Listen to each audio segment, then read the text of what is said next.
I'm about to fart. Nice. Nice. Rico, you have no ass. How's it going, beautiful people? Welcome back to another video. Today I'm going to show you guys how to install a hydraulic handbrake on a drift car. In my case, it is a Part Shop Max inline style base model, literally the cheapest handbrake you can get for a drift car outside of eBay. And the car is a 1992 BMW E36 325i non-vanos. So long story short, I got this handbrake I believe 7-8 years ago. It was for my S13. Back in the day I had a 1989 S13 and 1995 S14. Anyways, I never installed it after I bought it. So after so many years, I finally decided to put it in use and put it in my practice car. And as for the mounting plate you're looking at right now, I actually bought it from eBay.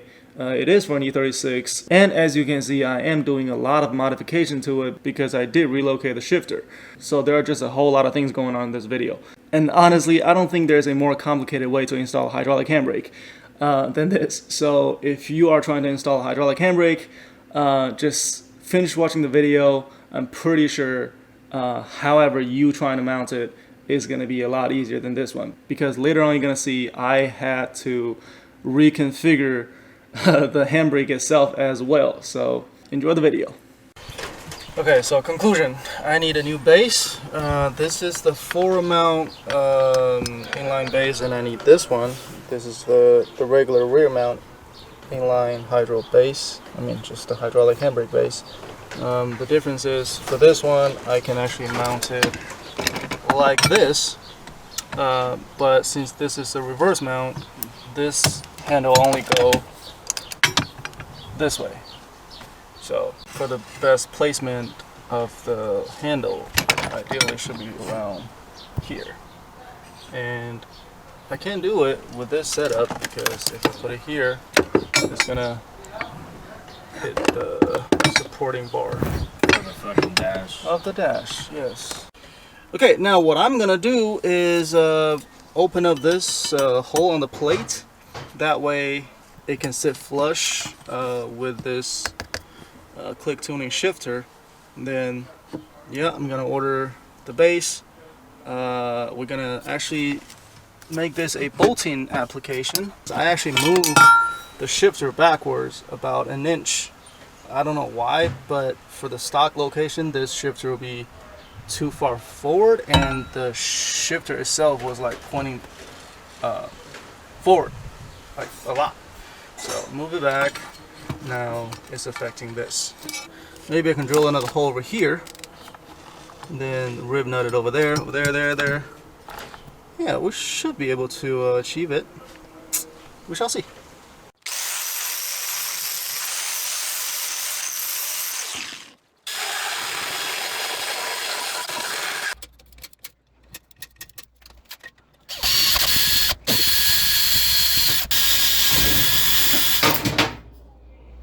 Hey man, Sorry. do you want to talk about it? No. Jesus.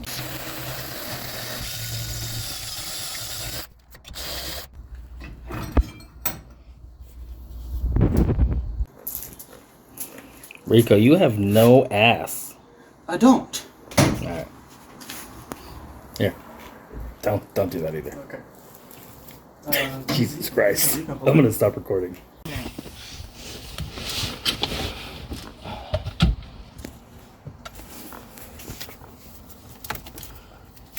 Ow, that's hot. One spot over here. One spot over here. The other spot is right over here. I might probably just need. Hey, my suggestion is to do one, bolt it down. Yeah, and then do the rest. And then do the rest. Yes. Okay. Here it is.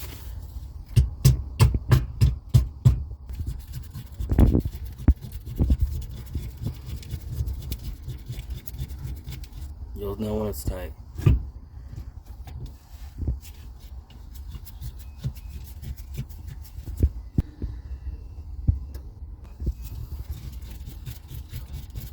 Say hi.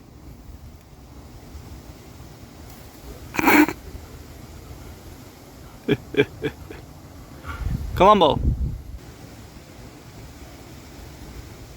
He's judging. I'm about to fart. Nice.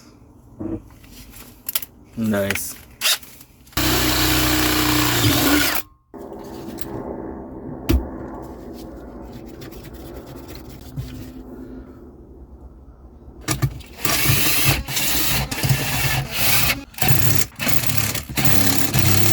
Alright, thanks to Joe for filming for me. This is how it is now. I had to shave off this area a little bit just to clear the seat. So we re-drilled this hole and this hole because obviously this one's on the edge and this one's on the other edge. But the whole plate is pretty solid. Right now, just waiting game. I ordered the new base from Parshop Max and I hope it's gonna be here in 2 to 3 days, and then I'm just gonna drill 3 holes over here and that should do it. Yep, so that's it for today. We'll get back to it. It's not the end of the video, so don't go anywhere. Alright, back in the car. So I already got the new base from Parshop Max. This apparently is compatible with the new thrust bearing handle, but since I only got the old standard handle that has a bigger hole on it, I had to do a lot of modification. So if you want to know how to modify it, the link is going to be over here. It didn't take me too long to finish modifying it. It's just, you know, a lot of figuring things out. So if you have the standard reverse mount pullback one and you want to convert it to a a regular layout that has the master cylinder behind the handle, make sure to check out that video. But as for now, let's mount the new base onto the plate. There you go. And here's an interesting thing. Since the position of this hole is so low, the bottom of the handle is actually exposed and is making contact with the base plate. So I'll either have to put some washer in between the base and the mounting plate down over here, or I'd have to shave it down. I'll see which way is easier for me. Alright, so this is roughly where it's sitting at, and now I'm going to put the steering wheel back on to make sure that it's not going to interfere with the steering wheel. So it has a decent amount of distance. You can't see it there. So over there you can see, you know, it has some space between the handle and the steering wheel.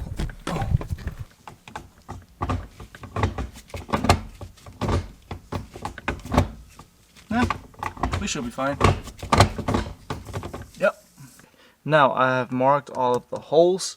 I thought there are only 3 mounting holes, but turned out there are actually 5 of them. To securely mount it, also because of the thickness of this plate, Gerald came up with an idea of drill and tap this plate.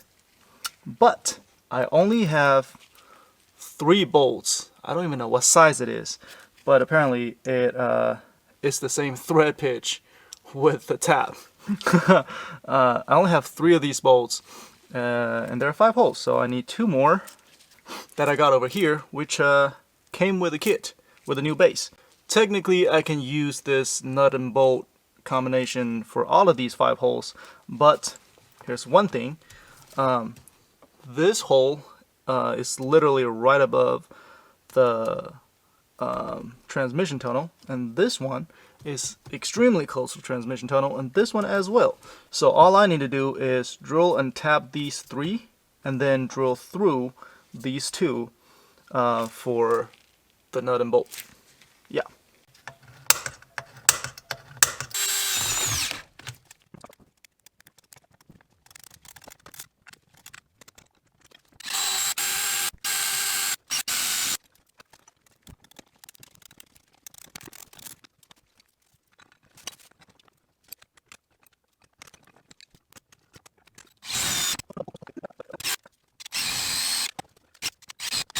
All right, y'all, so this is the finishing product. As you can see, I actually put the original trim piece back on, but if you take it off, if I can. Okay, so I don't really want to disconnect the window switch, so I'm just going to leave it like this. Pretty sure you guys can still see. Oh, so I actually came up with this idea that I moved the driver's side front window regulator to here, and then the the passenger side front window regulator to here. That way, you know, I can still control my window, since on an E36 you don't get anything on the door. And I just had to tuck or hide both of the rear window regulators away. I don't know where's the other one at, but here's one of them. And this one is kind of awkward because how I configured the whole hydro e-brake and how I routed the brake lines. I'll figure it out in the future, but for now I can still access it. You know, I can still press it down if I need to. But anyways, this is the finishing product. It's still got some kinks for me to work out, but for now it works okay. So the travel isn't a lot, pretty much just this much. And it locks up pretty well once the pads were heated up. But I don't have patience. I don't want to wait for the pads to heat up, and I don't want to go do a warm-up lap after, you know, I take a break. So I am going to change the brake pads for the hydro oil for the rear brake. And I'm actually going to reroute the brake line. So I utilize the brake line from Part Shop Max. They actually sell a kit for it. I think it's called the ABS Delete Kit. But I ran into an issue because I routed this line, both of the lines, back to the front where it went in and came out of the ABS pump. On top of that, I also changed the configuration of the hydro from a front mount cylinder to the rear mount master cylinder.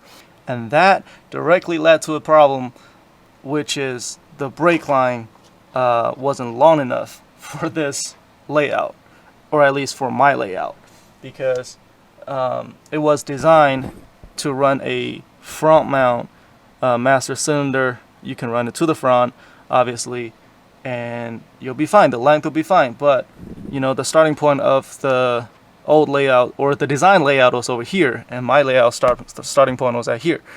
So I had to utilize it's actually a Condor Speed Shop rear brake line section. So I had to utilize that. You see, I routed that from here down there, back there, and then connect that to the kit. You know, to the brake line that came with the kit. And then, if you go down over there, you will see that's the hole that I drilled. I don't have a grommet for it yet, but I definitely have to somehow install a grommet around it, because I don't want the firewall to cut the brake line in half. From that point, let me show you to the front. So this is the port where the fluid comes out of the ABS pump, goes into the, so this line goes to the rear brakes. Out of here, goes in here, and goes to the rear. This is the inline for the hydro, and this is the outline for the hydro. So make sure you maintain the correct flow of the fluid. So out of here, go in. This one goes into the master cylinder of the hydro, and then this one get out of there, goes back to the rear brakes. Now I do think there's a better way to route it, because obviously there's one line coming out of the ABS pump, goes into a T, and then split into two rear brake lines, and then they go to the rear brake calipers, right? I could have just routed the outline from the master cylinder of the hydro directly to the T, and then split into two rear brake lines, and then they go to the rear brake calipers. But I didn't do that because I don't know why I didn't do that. I probably wasn't thinking too much. I was trying to get it done as soon as possible and get it, you know, bled, and then go to the event.